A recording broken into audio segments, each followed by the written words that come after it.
Ladies and gentlemen, today's very special guest is Miss D'Angela Alexander, concert photographer. We're going to talk about her life, we're going to talk about her journey, we're going to talk about all kinds of stuff, her passion. Ladies and gentlemen, you don't want to miss this one. TBR Live. Interesting conversation with interesting people. Let's go.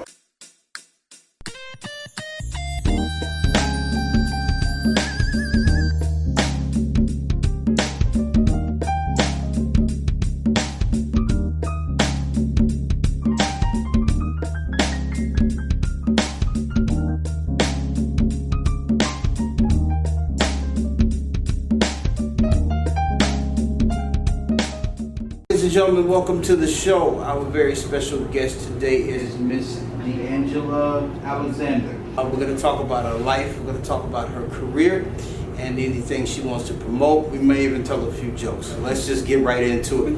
Thank you for being a part of the show today. All right, so who is D'Angela Alexander? D'Angela Alexander is a peace lover, always hungry, very motivated. I don't really give up on life, even though sometimes life just goes a brick at you. You just gotta continue getting up and continue to do what you can do. I'm a peace lover. I like to read. I love photography. I'm just pretty much a fan of life and a fan of God's word, and I create paintings with my camera. So I pretty much make art, and it's art of lifetime. Like, I know this might sound very cliche, but when people see my work, that's way more pleasure that I get with them having that lifetime smile and seeing my work versus money. And people say that all the time, well, money makes the world go round. Money don't really make the world go round. It's pretty much what can you give to your customers to where they continue coming back to you or referring you to other people. Yeah, money's okay, but what they're giving while they're looking at your work means way more than just the value of the dollar. Gotcha. Okay, so concert photography. How did you get into that? When I was going to school at LC, everything that I shot sucked. Okay. It pretty much sucked. I was going through what we call the photographer's depression. Everything that I shot was just, in my eyes, was garbage. And so my teacher, he was my advanced Photoshop photographer. His name was Bob, who works at Nelson. He said, don't shoot for other people, shoot for yourself. So around that time, Kendrick Lamar came. So it was around 2012, and nobody really knew who he was. I knew because I listened to Underground. So I was like, oh, well, asking everybody because I just freshly moved up here too. Mm-hmm. So I was asking my friends at school if they wanted to go there. It was Kendrick Lamar, I don't want to go to that. So, okay. So my stepdad actually took me. Okay. And it was like my first concert. And actually, concert photography was a mistake because I didn't go to college for concert photography. Okay. I went for fashion and portrait. So that was my first concert shooting, and that was my first concert going ever. Mm-hmm. So my stepdad actually took me to it, and he actually is the one that pretty much developed me into a concert photographer. Mm-hmm. So that's how it started, and from there it was Kendrick, Big Sean, Baby Fiasco, Logic, and others. So from 2012 all the way to now, I've been a concert photographer. All right. Is that the main thing, or do you other types of photography? I still do portrait and fashion. Pretty much I do everything but weddings. But concert is like the second love. Like the first love is portrait and fashion because I like different. I don't like the traditional, which I'm not knocking anybody that does traditional, mm-hmm. but I like weird. I like move around. Mm-hmm. It shows the person or the model's personality way more than the person just sitting like this. You're Gotcha. just taking pictures of them. Yeah. It don't look lively. You don't see who that character is. You're just looking at an image. But when you see a person with a lot of different makeup and different wardrobe and just lively to the picture, you can actually feel the presence of who that person is through the picture without you even knowing them. All right, very good. So how did you get into photography? I was 11, Okay. and during that time we had at Walgreens was a camera for $10, and you can get free film if you developed your film with them. So every week, because it started off with me taking pictures of my dog. It started there because I didn't really have any models at that time. I'm 11, so I didn't really know anything about taking pictures of people per se. So it started from then, and I would just continue taking pictures, just continuously. And during that time, it started with just taking pictures of dogs, and then it continued on to like dogs, cats, other humans, my classmates in the 5th grade, things like that. And then after a while, when I hit my teenage stage, because I was constantly depressed, so I needed something to throw my depression away. So it was 2 things, writing and photography. So with photography, it was me showing other people a point of view of my life, pretty much. And then with writing, it was me throwing away my depression. So I would fill up notebooks and just throw it away. And my mom used to tell me all the time, "Angela, why are you doing that? Won't you keep that? Why would I keep depression away? Like, why would I keep it when I can just throw it away?" Yeah. It's like, okay, why hold on to something that is causing you to be depressed when there is a positive outlook? Like, you can just literally write down how you're feeling and just throw it away. So that was how I pretty much survived in the world during my teenage stage, was photography and writing. Okay. So you mentioned depression. Was that something that you dealt with for a while, or did you get just a teenager, or? It started when I was 7. So, okay. Yeah, and as I got older, it became a little bit easier. But in 2014, it was really, really, really dark. Okay. A really dark time, because during that time I had met people that, you know, messed up my character in a sense. Everybody that I cared about died, especially one of the greatest photographers in the world, which was my teacher. His name was Don Beecher, and he worked at Elsie. Passed, and he was pretty much like a grandfather. So it hurt. It hurt.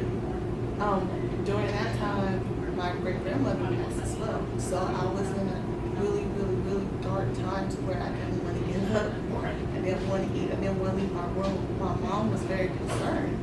She was like, "You don't pick up your camera anymore," because I pretty much lost the will to even do photography, because my main motivation that kept me going was my teacher, and he passed. Yeah. So to me, there was no point in even continuing.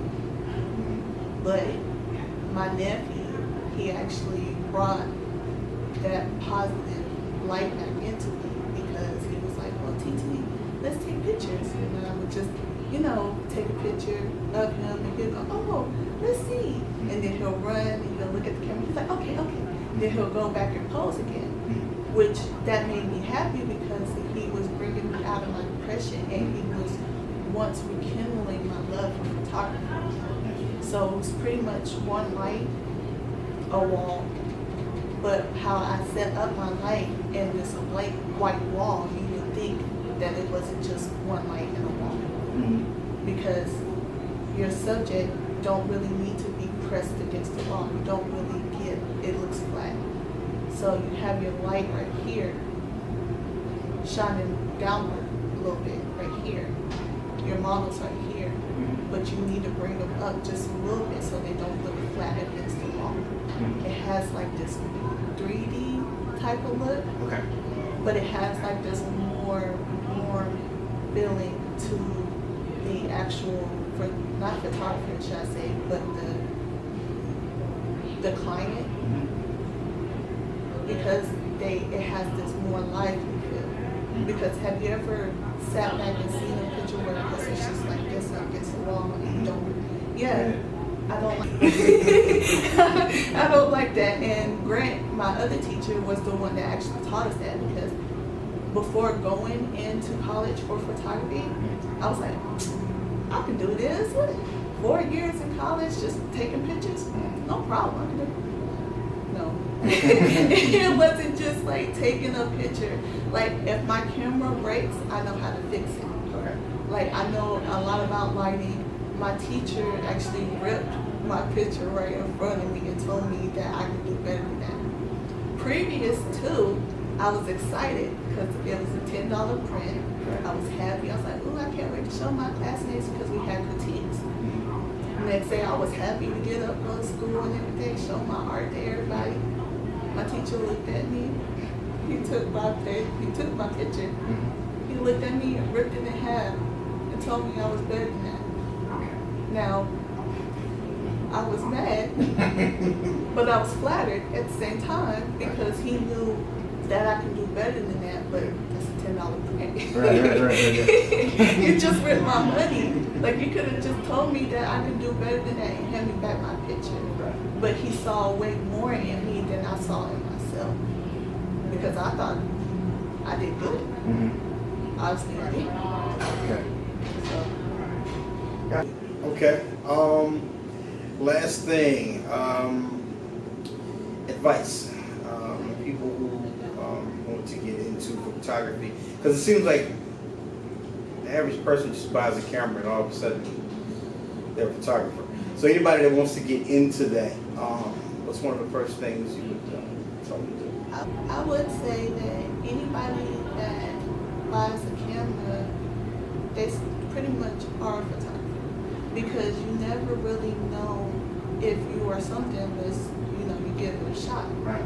So with photography, it's hard. It's really hard because you learn a lot. Like I said, you don't just push a camera and be like, oh, I'm a professional. There's a lot, and photography changes every day. Like, just because I graduated in 2014 doesn't mean that I stopped learning. Like, every day I learn about Photoshop. There's new things about Photoshop that comes out every day. Actions, layers, and that's just the main tool of photography. Lenses, your camera obsoletes like every 5 to 10 years, so you gotta get a new camera. Which one do you get? Do you get mirrorless, or do you get standard body? Do you get stands? Do you get lights? There's so much into this profession, but do you accept the challenge? Is it something that you truly want to do? And if it's something that you truly want to do you want to do it for a lifetime, or do you just want to do it for a side hobby? Anything. Whether you want to learn how to ride a bike, you riding that bike or learning how to ride that bike, you have to start off with training wheels, right? Right. That's how life is. You start off with training wheels, and then when you get brave enough, you take those training wheels off. So then you continue wanting to progress into learning way more about that bike. So maybe you want to be, I don't know, a BMX rider. Okay? You can't just hop on one of those and be like, okay, I want to be that. You got to learn the tools and the trade and everything. It doesn't come easy. It's not just one day you wake up and you're like, okay, I'm a photographer.